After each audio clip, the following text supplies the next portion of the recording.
जय Shri Ram. Last video में हमने अचानक धन लाभ कैसे बनते हैं कुंडली के अंदर, ठीक है, उन योगों के बारे में चर्चा की थी। और मैंने आपको बताया था कि मंडे को मैं आपको राहु को लेकर बात करूंगा कि राहु कब आपको अचानक धन दे सकता है, ठीक है। तो उसी के ऊपर आज बात करेंगे। बट वो चीज़ समझने से पहले ना 3 चीज़ें हमें समझनी पड़ेगी, ठीक है। राहु और अचानक धन लाभ। देखो, राहु जब भी ग्रोथ देता है ना, अननेचुरल देता है, ठीक है। जुपिटर जब एक्सपेंशन देगा, क्योंकि जुपिटर भी एक्सपेंशन का कारक है, राहु भी एक्सपेंड करता है, दोनों में बहुत डिफरेंस है। जुपिटर आपको ना एक स्टेबल एक्सपेंशन देता है और राहु आपको all of a sudden expand देता है, ठीक है। यानी आपका जो काम है, आपका जो ग्रोथ है, अचानक से राइज करता है। और अचानक जितनी भी चीज़ें आपकी लाइफ में होती है ना, चाहे फिर वो एक्सीडेंट हो, चाहे फिर वो आपका ग्रोथ हो, राहु के बिना नहीं हो सकता। अभी राहु किस कंडीशन में आपको अचानक से वेल्थ दे सकता है, उसके ऊपर हम बात करेंगे आज के वीडियो में, ठीक है। राहु एंड सडन वेल्थ, तो ये कब बनेगा? सबसे पहले आपको ये चेक करना है राहु का प्लेसमेंट, ठीक है। प्लेसमेंट 2 तरीके से हम ज्योतिष में देखते हैं। एक होता है ज़ोडिएक साइन, कि भाई वो जो प्लेनेट है आकाश के किस कोने में बैठा है, यानी किस राशि में बैठा है, समझ गए। दूसरी चीज़ क्या है? हाउसेस,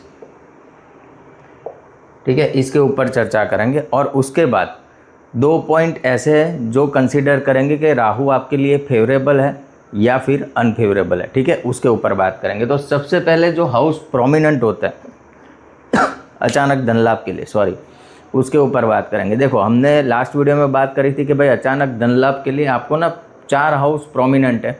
वो है 2nd house, 11th house, 5th house और 8th हाउस। क्यों?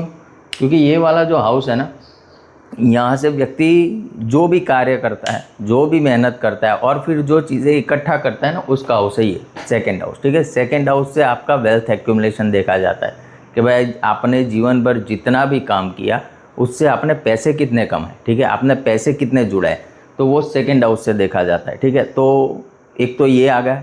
दूसरा मैंने आपको बताया था 11th हाउस। 11th हाउस क्यों? क्योंकि 11th house is your income and gains, ठीक है। आप आय कहाँ से करोगे, आपकी जो आय है वो किसके ऊपर निर्भर है, वो किन रिसोर्सेज से आएंगी, वो चीज़। और लाभ, जीवन में आपको जो जो भी लाभ होने वाले हैं वो भी आपका 11वां घर दिखाएगा। अब वो मैटर करता है कि 11वें घर में कौन सा प्लेनेट बैठा है, कौन सी राशि बैठी है, या कौन कौन से प्लेनेट उसको देख रहे हैं। तो उस कॉम्बिनेशंस को स्टडी करके आप सामने वाले को बता सकते हो कि भाई तुम्हारा जो इनकम है यहाँ से आने वाला है, ठीक है। तो 11th हाउस हो गया, 2nd हाउस हो गया।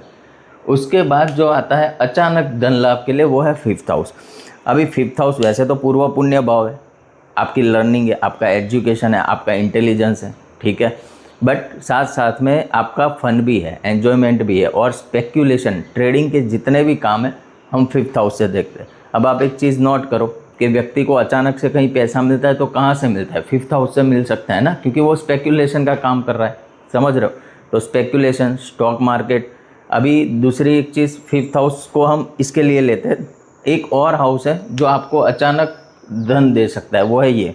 लोग इसको सिर्फ ये मानते हैं कि सडन लॉस का हाउस है, ठीक है, अचानक से आपका लॉस हो जाएगा, पीड़ा हो जाएगा। नो डाउट ये हाउस कुछ ऐसा ही है, पीड़ादायक ही हाउस है। बट हम ये कंसीडर नहीं कर सकते कि वो पीड़ा ही देगा।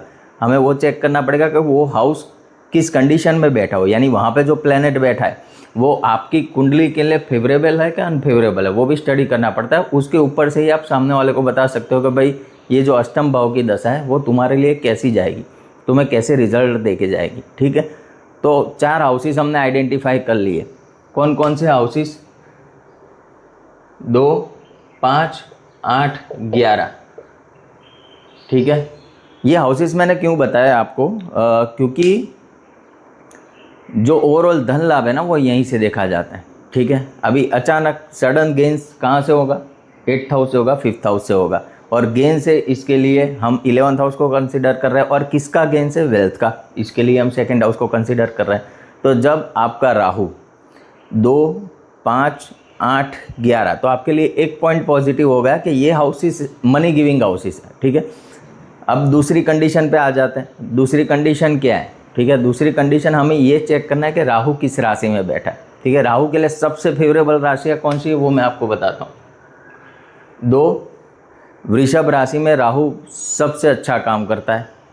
उसके बाद 3, ठीक है। 3 क्यों? क्योंकि देखो यहाँ पे मतांतर है। वृषभ राशि, कोई लोग मानते हैं कि राहु वृषभ राशि में उच्च का होता है, कई लोग मानते हैं राहु मिथुन राशि में उच्च का होता है, ठीक है। बट दोनों राशियाँ में राहु बहुत अच्छा काम करता है। उसके बाद है 6 कन्या राशि, बुध की दूसरी राशि, उसमें भी राहु बहुत अच्छा काम करता है। और 11 मकर राशि, जब आप जेमिनी ज्योतिष पढ़ोगे तो जेमिनी ऋषि ने एक्वेरियस का कोर रूलर राहु को माना है। तो 2 चीज़ें हमने आइडेंटिफाई कर ली, एक तो हाउसेस के किस हाउस में राहु आपको मनी दे सकता है, दूसरा किस राशि में वो कंफर्टेबल है। राशि मीन्स एनवायरनमेंट, ठीक है, एक जगह है उसके अंदर आपको जो एनवायरनमेंट मिला है वो राशि है। तो ये 2 चीज़ें हो गई। अब मैटर करता है राहु फेवरेबल है या अनफेवरेबल है, ठीक है। आपके लिए वो फेवर में काम करेगा, क्योंकि देखो अचानक धन लाभ होता है तो अचानक से धन नाश भी हो सकता है, ठीक है। तो अब राहु क्या है, अचानक तो है, ठीक है, आपके जीवन में जो भी लेके आएगा अचानक लेके आएगा, बट वो आपको लाभ करवाया जाएगा या नुकसान देके जाएगा वो समझते, उसके लिए 2 पॉइंट आपको देखना है। देखो मैंने आपको क्या बताया, आपको ये देखना है कि राहु आपका सबसे इम्पोर्टेंट पॉइंट है, ठीक है। बाकी सारी चीज़ें बाद में, सबसे इम्पोर्टेंट ये है राहु किस राशि में बैठा है, ठीक है। यानी आप उसका राशि लॉर्ड देखो, उसका डिस्पोजिटर, ठीक है। फॉर एन एग्जाम्पल हम लेते हैं राहु यहाँ पे बैठा है, ठीक है। अभी इनमें से देखो, इन राशियों में तो राहु अच्छा ही है, तो 50% तो आपको अच्छे रिजल्ट देगा। अब कोई और राशि ले लेते हैं, मान लो राहु हमने 9 नंबर में बिठा दी। अभी यहाँ पे क्या है, शास्त्र क्या कहता है कि राहु नीच का होगा, क्योंकि 3 में उच्च का है तो 9 में नीच का हो जाएगा। बट अगर 9 राशि में बैठा है राहु, 9 धनु राशि में, तो धनु राशि का लॉर्ड कौन हो गया, जुपिटर।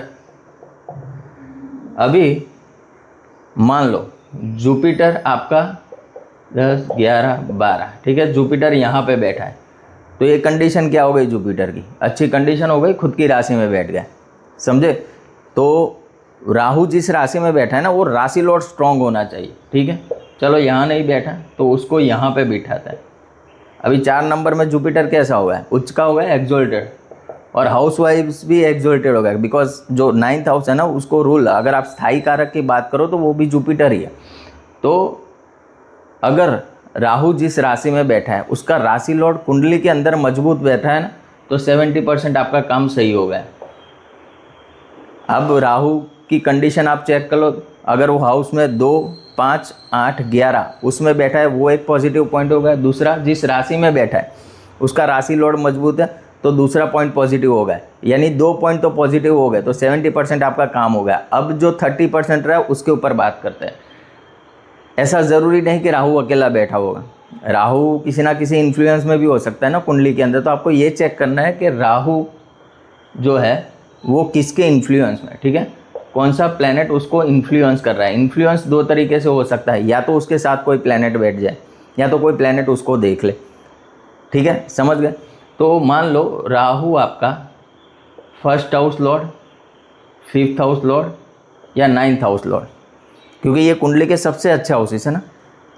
पराशर जी ने क्या बोला, 1st, 5th, 9th धर्म त्रिकोण, कुंडली का सबसे अच्छा जो घर है, जो इंसान को ग्रोथ देता है, वो है 1st, 5th, 9th, प्रॉस्पर करते हैं ना, व्यक्ति को प्रॉस्पर करते हैं।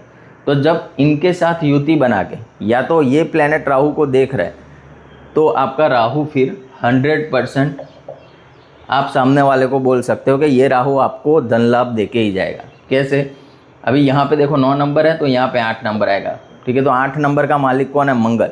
मान लो मंगल यहाँ बैठ गया राहु के साथ ही। वैसे मार्स राहु कॉम्बिनेशन अच्छा नहीं, बट ऐसा कॉम्बिनेशन बन रहा है, ये पैसा देगा ही देगा, बहुत बड़े पैसे देगा। यहाँ पे कौन है, 5th हाउस लॉर्ड जुपिटर। तो मान लो जुपिटर यहाँ पे बैठा है, ठीक है। तो क्या हुआ, जुपिटर की दृष्टि भी पड़ रही राहु के ऊपर, समझे। अभी यहाँ पे कौन है, 4 नंबर चंद्रमा। तो मान लो यहाँ पे मून भी बैठ गया उसके साथ, मार्स मून राहु। वैसे कॉम्बिनेशन है हाइपर एंग्जाइटी का है, बट ऐसा कॉम्बिनेशन व्यक्ति को पैसा बहुत देगा, क्योंकि राहु किसके साथ जुड़ा हुआ है, कुंडली के सबसे अच्छे भावों के स्वामी के साथ, ठीक है। तो ये राहु अच्छा हो गया। अभी राहु जैसे यहाँ पे 70% अच्छा हो गया, मैंने आपको बताया था 2 पॉइंट देखे कि भाई एक तो हाउस देखो, दूसरा उसका राशि लॉर्ड देखो। बट इस कंडीशन में ना अभी ये 70% को कम कौन कर सकता है पता है, अगर इस राहु के साथ आपकी कुंडली में ये जो राहु बैठा है ना, उसके साथ 3rd house Lord, 6th house Lord या 11th हाउस लॉर्ड जुड़ जाए, क्योंकि ये त्रिषणा हाउस है, ये पापी घर है, ठीक है। पराशर जी ने क्या बोला, जब भी इनकी दशा आएगी व्यक्ति को परेशानी होगी। तो आपको बस ये चेक करना है, 3 चीज़ें चेक करनी है, राहु किस हाउस में बैठा है, ठीक है। मैं अभी इस वीडियो को समराइज कर रहा हूँ।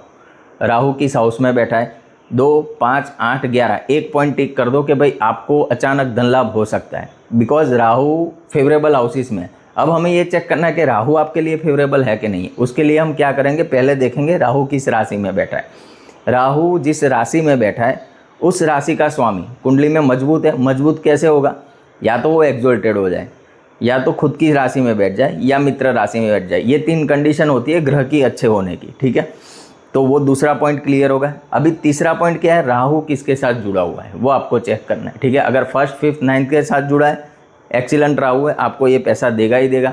3rd, 6th, 11th के साथ जुड़ा है, कहीं ना कहीं कुछ ना कुछ ऑब्स्टेकल्स आएंगे।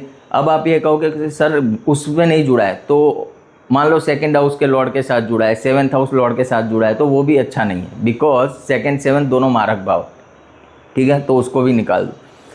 अभी क्या होगा, 8th हाउस और 12th हाउस रह गए, ठीक है। 8th, 12th, 10th ये हाउसेस रह गए ना। अगर इनके साथ राहु है तो अच्छा है, इंप्रेशनेबल है, ज़्यादा दिक्कत परेशानी की बात नहीं, ठीक है। आई होप मैंने मैसेज क्लियर कर लिया होगा कि राहु कब अचानक धन लाभ देता है। 17 जुलाई से ज्योतिष का नया बैच स्टार्ट हो रहा है। आप लोगों को इंटरेस्ट हो मुझे कांटेक्ट पे कर सकते हो, व्हाट्सएप पे भी बात कर सकते हो। जय श्री राम।